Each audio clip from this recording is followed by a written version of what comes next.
Fala pessoal, aqui é o Id do Fractais e hoje a gente vai falar sobre doenças. Você acha que você demora para ir ao médico quando você está doente? E aí, Dani, o que você pensa aí sobre doenças?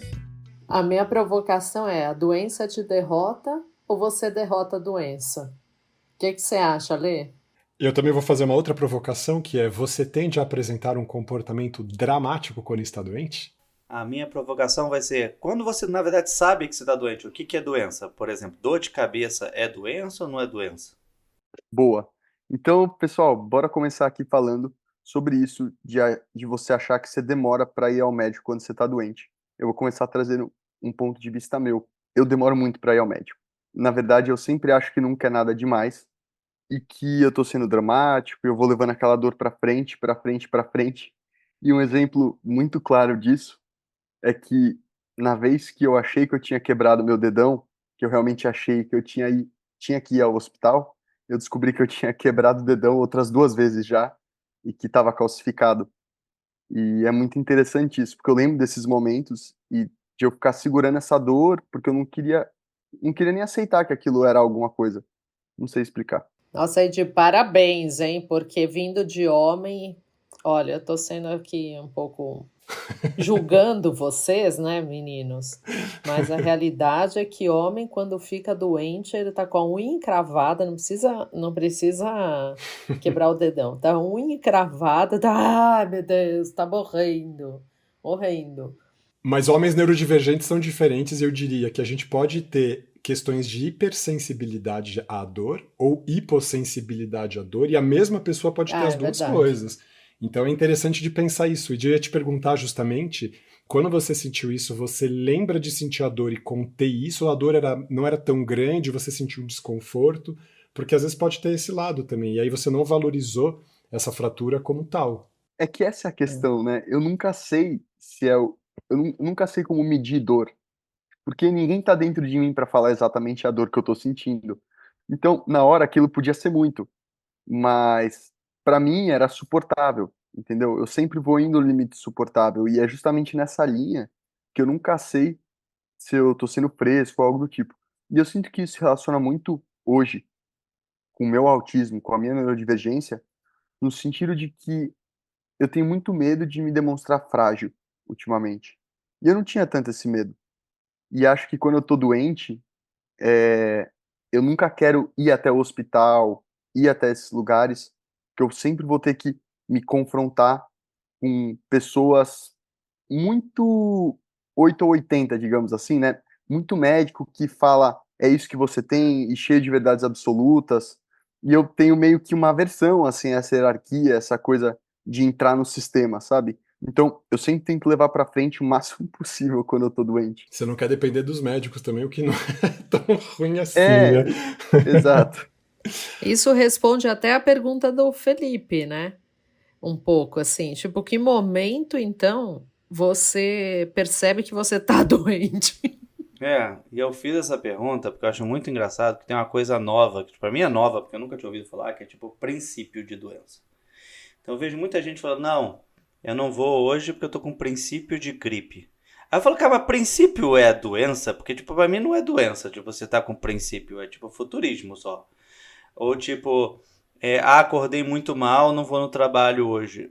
Tô com Tipo, suspeita de dengue, tô né? com suspeita. Aí eu falo, cara, tipo, tudo bem, se for uma coisa muito, tipo, que vai transmitir pra alguém, beleza, tudo mais.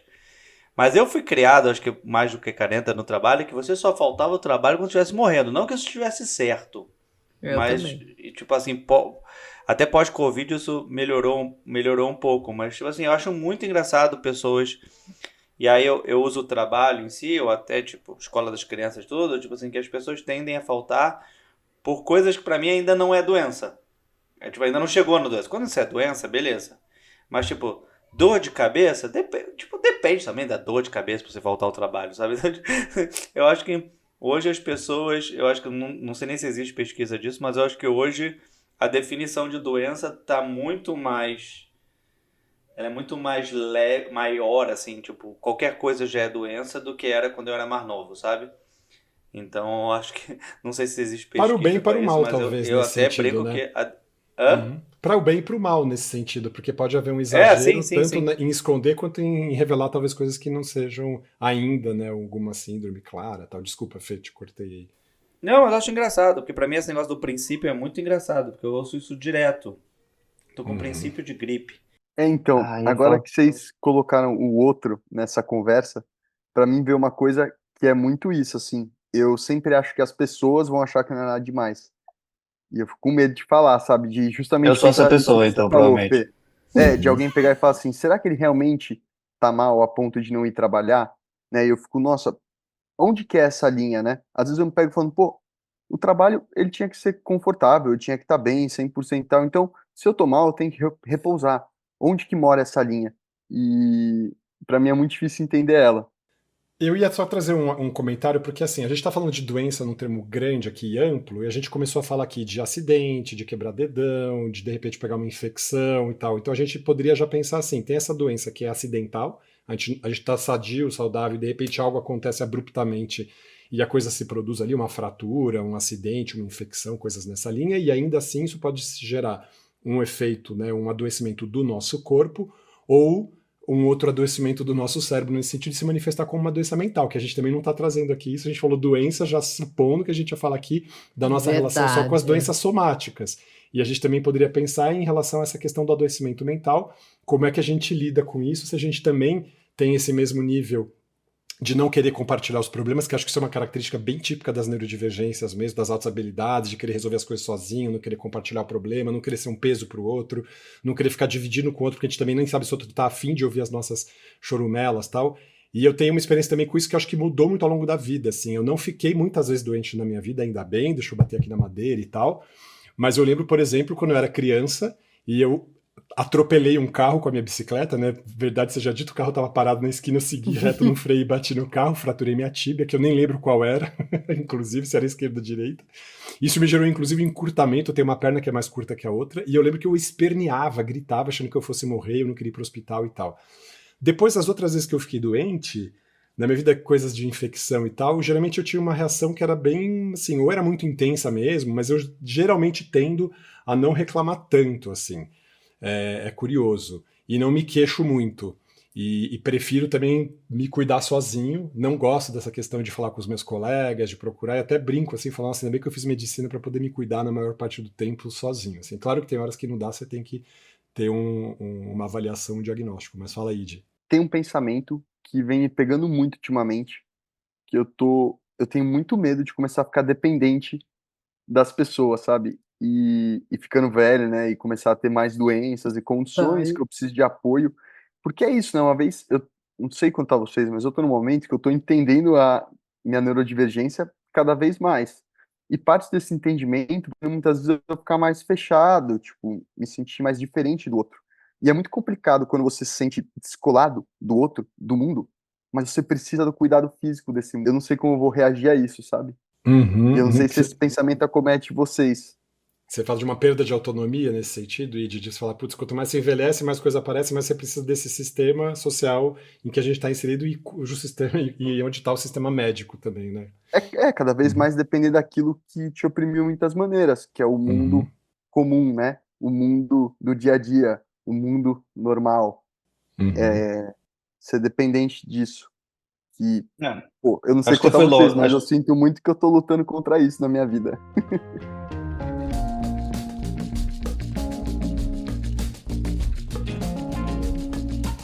Eu acho que, tipo, concordo. Eu acho que esse é uma outra. Vai um podcast mais profundo sobre isso, o efeito social nas nossas vidas, assim. Que eu acho um tema bem legal pra debater. Mas acho que, tipo, como a doença, eu acho legal da Dani falar dos estereótipos homem-mulher e tudo mais. E eu vejo muito essa postagem que, tipo, a gripe para um homem é igual a dor do parto pra mulher, sabe? Tipo, esses memes sobre isso.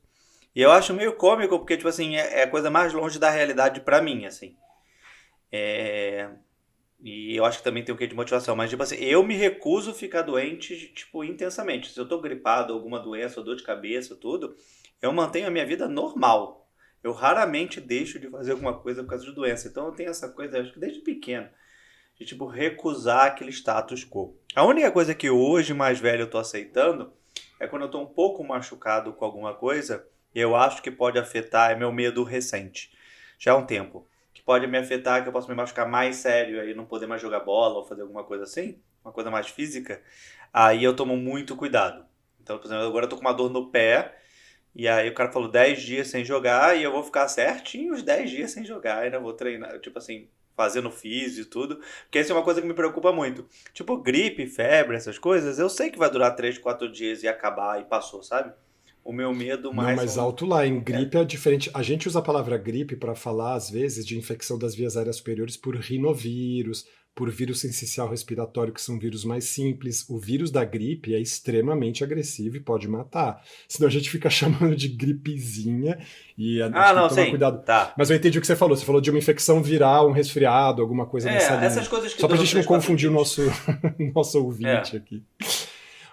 Mas vocês têm essa dinâmica que a Dani trouxe, assim, que é de abrir a chavinha do eu posso morrer a partir de agora com essa doença, por boba que ela pareça, você já fica pensando em todos os desdobramentos mais mórbidos que aquilo pode gerar e pensando na sua própria morte e finitude a cada vez que vocês adoecem ou não? Porque às vezes isso Sim, acontece comigo. com certeza. E justamente, muitas vezes, parte da minha resistência de ir ao médico é porque me incomoda quando o médico pega e fala com tanta certeza que é uma coisa. E no fundo eu sei que pode ser várias outras coisas. Que eu já vi vários médicos falarem várias coisas diferentes sobre o mesmo assunto, né? Então, eu fico meio assim de ir por isso também. Você faz pergunta, sim? Vocês contestam os diagnósticos? Muito. Que isso, demais. Eu tenho problema de small talk com o médico, sabe? Tipo assim, cara, já me diz tudo que eu preciso saber. Aí depois a gente conversa sobre o cotidiano, sobre qualquer coisa. Tipo, eu já vim aqui com um problema. Tipo, você já sabe o resultado, sabe? Tipo assim, igual assim, eu vou te dar a resposta depois. Cara, me diz logo. Aí depois a gente conversa. Aí depois eu uso minha hora de sessão pra conversar sobre qualquer coisa. Mas, tipo, não faz suspense comigo. Eu acho muito engraçado que até com o pediatra, minhas filhas, às vezes ele quer conversar antes, perguntar. Eu falei, cara, eu tô com um problema específico aqui. É isso? É sério? Não, não é. Então tá bom. Agora a gente pode ir pra outra conversa. Assim, pra mim, esse negócio tem que meio tirar da frente.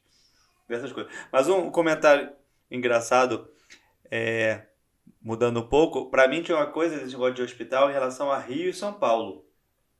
Porque, tipo assim, carioca, todos que eu conheço, eles não vão no hospital por motivos simples. Tipo, gripe, dor de cabeça, ou tipo, nada. Tipo assim, pra você ir pro hospital, você tem que ser tipo ID mesmo. Tem que estar quase morrendo pra ir pro hospital. Tem que estar na terceira fratura pra ir pro hospital. Esse é o modo carioca de ser. Quando eu Mas vim eu pra sou São Paulo, assim eu falei, cara, essa também. galera vai pro hospital pra caramba. Consegui minha mulher, que ela é carioca, mas já mora fora do Rio há muito tempo. Tipo, cara, eu falei, cara, no meu primeiro ano de namoro, eu acho que eu dobrei a minha quantidade de vezes que eu fui pro hospital por qualquer motivo, sabe? E até com as filhas, várias coisas. Minha filha tá enjoada à noite, não, passando muito mal, vamos levar pro hospital. Cara, eu acho que era menor, eu acho que eu nunca ia pro hospital, sabe? Eu acho que tem um quê de Rio mesmo nesse quesito aí. Uma história engraçada sobre não ir pro hospital. Eu tive apendicite, né? Então eu tive que remover o meu apêndice. E na noite que eu tive a maior crise de apendicite, eu quase fui pra balada, porque eu achava muito que era peido preso. E aí, tipo, Só que no não, dia né? seguinte, só que não, no dia seguinte eu acordei com muita dor. Eu tava sozinho em casa, eu devia ter, tipo, 16 anos. E é perigoso, né? Sim, claro, pode supurar, você pode ter uma complicação séria. É, e era apendicite. Mas tudo isso, na verdade, pessoal, essa introdução aí da apendicite, é para falar um pouco de uma coisa que eu percebi que aconteceu muito aqui, que é essa coisa da gente achar a ler. Isso é mais para você. Você Uhum. acha que tem, então, uma relação entre pessoas neurodivergentes e a coisa de negar a dor? Não é negar, né? Vamos tomar cuidado com isso, porque tem uma questão que às vezes pode ser pura e simplesmente de hipossensibilidade à dor. E às vezes também de hipersensibilidade à dor. Só que aí a hipersensibilidade à dor pode tirar da gente esse reflexo que a gente pode ter, porque a gente começa a desconfiar, porque fala assim, como eu sinto dores pungentes, de repente muito intensas e que não são nada, às vezes é isso, é um gás, é uma coisa assim, você começa a não valorizar.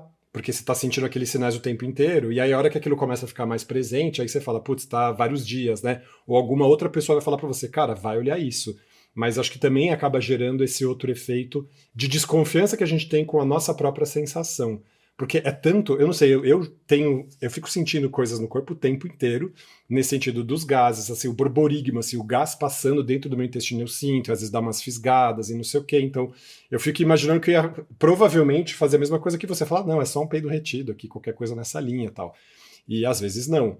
Então, acho que é isso, assim, não dá pra gente ficar julgando ninguém nesse sentido. E acho que Cravar as tipo uma pessoas têm. regra, né? Exato, não tem. Acho que se a pessoa se sente segura ou insegura com o que ela tá vivendo, ela vai tirar essa dúvida com o profissional e é isso que ela tem que fazer mesmo, assim. Só que eu tô pensando agora numa segunda etapa para depois da fase do diagnóstico, que é saber se vocês também são bons pacientes. Eu conheço vocês num outro aspecto, assim, mas tô Pois falando é, dos sou médio, pacientes médio, médio. somáticos, assim. Eu sou médio paciente bacana, porque eu começo com tudo, assim, tipo, legal, tipo, confio, ao contrário do ID, eu confio muito na. Eu tenho uma razão, assim, que funciona. Olha, se a pessoa é determinada formação, eu acho que ela é uma autoridade naquele sentido, me comparando a ela. Então eu cedo essa razão para a pessoa que está me orientando.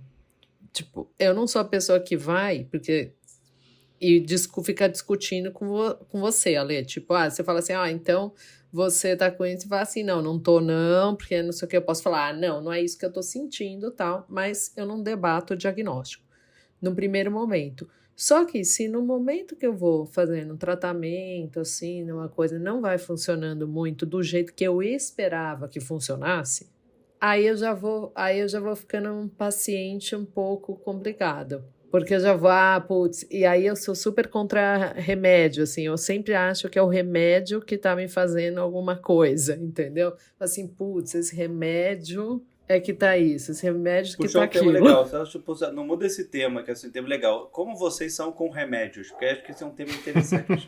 Eu adoro remédios. Você fala, cara, Felipe, toma esse remédio. Beleza, me dá remédio. Tipo assim, eu não tenho nenhuma coisa pra pesquisar, tem aquelas pessoas que estudam tudo. Eu falo, cara, esse aqui vai tirar, esse aqui, então manda remédio. Mas não é que eu sou, tipo, hipocondríaco que eu levo remédios. Mas pra mim, já tô com uma dor, vai me dar um remédio, resolve, já tá Eu limpo, concordo assim. com você, Fê. Eu também sou assim, eu acho uma indigência a gente ficar sentindo dor, se sentindo mal assim. Eu também prefiro dar uma cortada logo e fazer a coisa, assim. Então, eu também vou Não, por eu aí. Assim, eu também. demoro para procurar ajuda, mas também quando eu vou, eu vou. Mas se o remédio me dá um efeito colateral, aí eu já começo a achar a desculpa verdadeira, sabe? Isso daí é muito chato. Eu tava ouvindo você falando e eu percebi que, na verdade, eu sou um hipócrita. Eu só acho que eu contesto os médicos.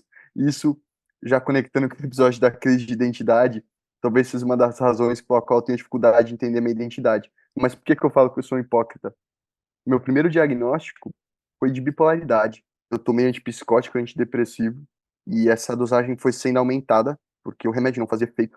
E eu fui ficando mal, cada vez mais mal. Tipo, 6 meses tomando esse remédio, até que teve um momento que aumentou a dose a tal ponto que eu fiquei tão mal, que aí eu falei, nossa, não, para tudo. Que foi o momento que eu te conheci, Ale, coincidentemente, né? Uhum, Mas se sim. falar que, olha que engraçado, né? Como a gente acha que a gente é e como a gente é na vida real. Mas isso é uma outra questão super interessante e que bom que você trouxe isso em relação à questão da saúde mental, da iatrogenia dos médicos também. Nós podemos produzir sofrimento e doença nos nossos pacientes se a gente não diagnostica adequadamente, se a gente não orienta adequadamente, se a gente não valida a experiência da pessoa. E no seu caso, a história clássica de uma pessoa neurodivergente com altas habilidades, um funcionamento psíquico super rápido, essa imensidão que você tem, né, da profusão das suas características e tudo mais, do jeito que você pensa, como você sente e tal, que assusta uma pessoa normotípica e um psiquiatra às vezes vai te chamar de quê? De bipolar, vai produzir esse sofrimento em você pelo tratamento mal orientado e não vai ele baixar a guarda e falar assim, eu fiz errado, o que está acontecendo? Não, simplesmente fica por isso mesmo e você que teve que desistir do tratamento e procurar outra pessoa para pensar numa segunda opinião sobre o seu caso, né? E disso é a história de muita gente do espectro e muitos dos nossos ouvintes provavelmente passaram por esse mesmo périplo, né? Por esse mesmo itinerário de ficar batendo de colega em colega, de médico em médico, até conseguir chegar numa resposta, se é que conseguiu, né? Sim, mas eu trouxe essa história também muito porque eu vejo que parte disso ter acontecido foi minha culpa também, no sentido de que essa coisa do remédio que vocês estavam falando, né, de estar tomando e tal, eu que fui meio que sendo cabeçador, e eu sinto que eu também não estava falando a real pra minha psiquiatra no momento, até porque eu não consegui aceitar que aquilo tá me fazendo mal. O que faz a gente voltar lá pro começo do episódio, né? Aquela coisa de onde que tá a linha, onde que tá a barreira em que a gente realmente comunica. Agora não dá mais. Agora tem que Uhum. parar. Ou agora eu preciso de ajuda. No meu caso, foram 6 meses, sabe? Até entrar numa dose altíssima. E eu sinto que eu não conseguia muito expressar também, por eu não conseguir reconhecer dentro de mim mesmo e falar: você tá mal, você precisa de ajuda. Esse Uhum. tratamento não tá funcionando. Demora muito, eu não sei se isso tem a ver com a neurodivergência, a coisa de aceitar que a Uhum. coisa aconteceu, né? Que passou do ponto. Ou que você não vai resolver sozinho mesmo, né? Você não fica tentando buscar soluções, achar que é uma situação casual, que você vai conseguir mudar alguma atitude do seu cotidiano que vai trazer uma melhora. Você não fica testando essas possibilidades terapêuticas que você se dá até você conseguir isso, porque isso pode ser uma. Que é esse aspecto ligado às altas habilidades, de você vai ficar tentando resolver seus problemas sozinhos. Do mesmo jeito que você não pede ajuda para o professor, você não pede ajuda para os seus pais, você não pede ajuda para os seus amigos, você também não vai pedir ajuda para profissional de saúde. Assim, é essa mesma dimensão que está colocada da nossa dificuldade de sair da gente mesmo para falar assim, oi, preciso de algo. A gente vai ficar lá turrão ali querendo encontrar uma solução.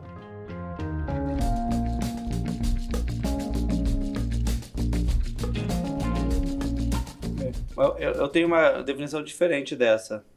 Pra mim, a coisa pior, pra mim, é a questão de que eu chamo de área cinza, assim, sabe? Quando, tipo assim, eu não acho que, tipo, a informação é suficiente. E é com tudo na minha vida, mas com médico especialmente. Tipo assim, cara, mas e aí? Tipo, o que é? O que é isso? Não, mas isso pode ser que tudo mais. Cara, mas tipo assim, não. Eu tô pagando pra você me dizer o que é. Se você não soubesse, já fala que você não sabe. Então, tipo, precisa de mais testes, qualquer coisa, eu faço os testes, entendeu? Só que eu percebo que muita gente é super ok com, tipo, com um cinza mesmo, assim. Ah, não, ele falou que tá super ok e tudo mais, que precisa de mais. Tipo assim, mas essa parte eu falo, não, eu preciso. E aí eu acho que até mais das minhas filhas do que comigo, assim. Não, mas tipo, o que ela tem de verdade? Tipo, tem problema? Tipo assim, me diz exatamente. Com quase tudo, mas com médico especialmente, sabe? Eu acho que meu problema com médicos em geral, e acho que com tudo, é que, tipo, eu preciso saber, eu fui pra saber alguma coisa, eu quero saber aquela coisa. E aí eu acho que fica rodando muitas, tipo assim, eu acho que eu sou o único pai que gosta tanto de ver aquela curva lá quando a criança é crescente, pra saber se estava na curva ou não.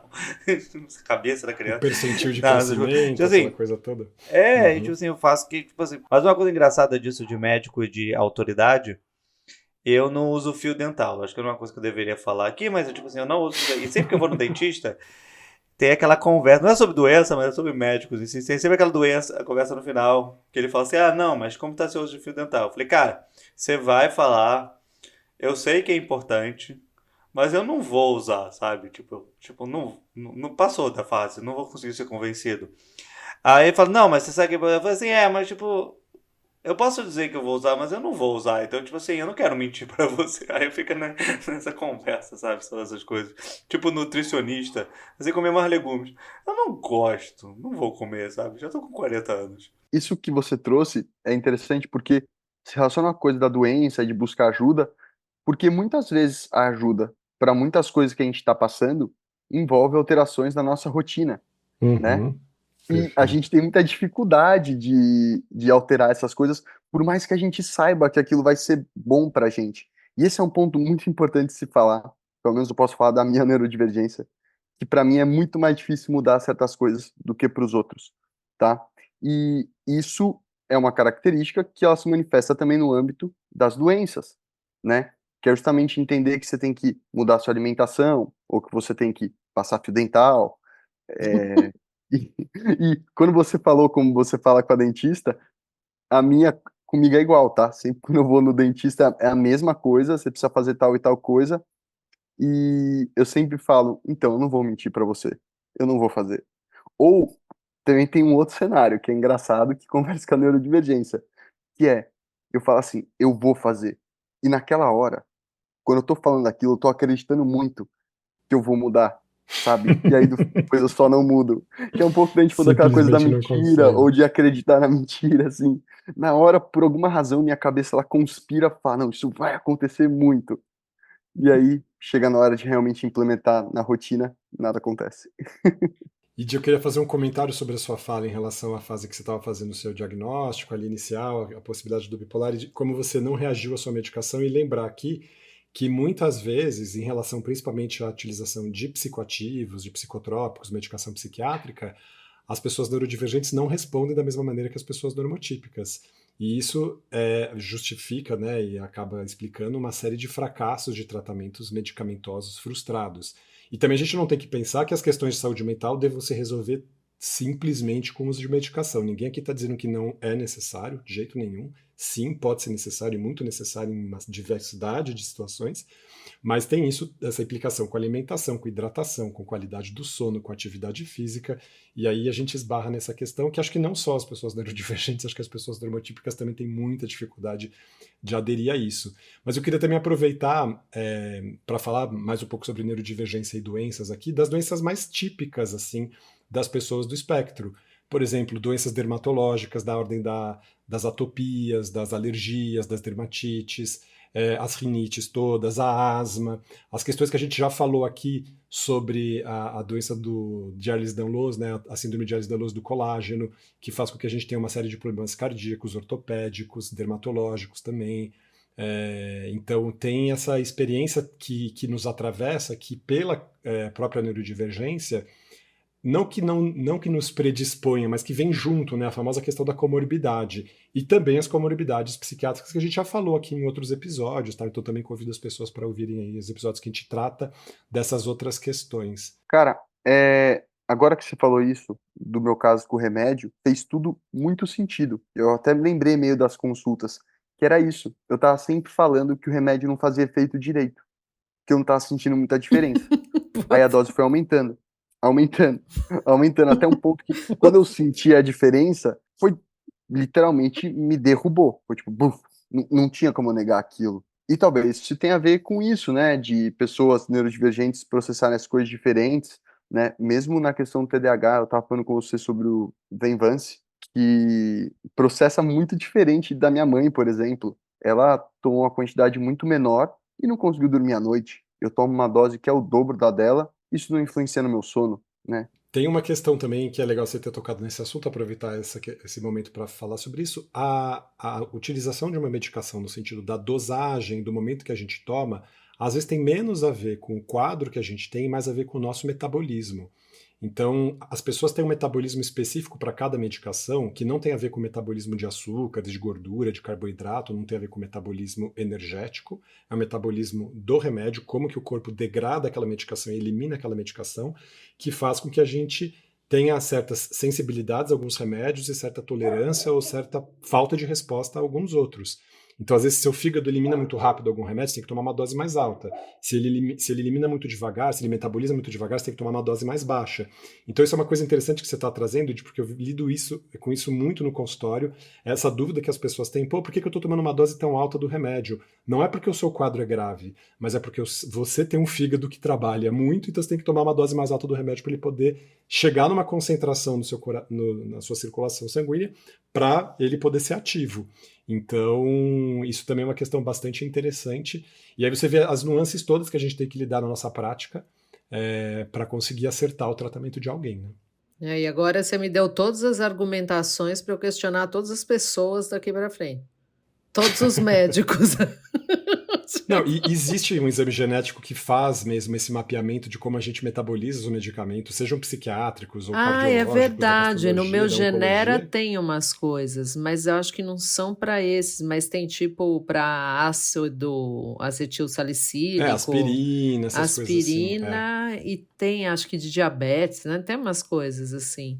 Sim, esses sites que fazem essa parte de ancestralidade, eles olham um pouquinho para essas questões de medicações, mas tem empresas específicas que fazem um mapeamento geral, assim, de quase todas as medicações psiquiátricas, de uma série de medicações de outras ordens, e é bem interessante mesmo. Eu acredito que no futuro, provavelmente, todo mundo vai ter esse mapeamento. É que hoje ele custa muito caro, mas isso existe. Porque eu já ia falar, eu quero, gente. Custa Aquela 5, pessoa que custa 5 adere ao pila. tratamento antes de começar. Manda aí. Dá Claro. uma ótima deixa aí pra... A gente tem o Apoie, né, Fê? Qual que é o nome lá? De repente essas Boa! empresas começam a dar uma grana e a gente fala deles. Aqui a gente não tá ganhando nada falando dessas empresas. Só para deixar bem Pois claro é. para os nossos ouvintes. Saiu a semana o primeiro episódio que a gente falou, nem olhei ainda assim.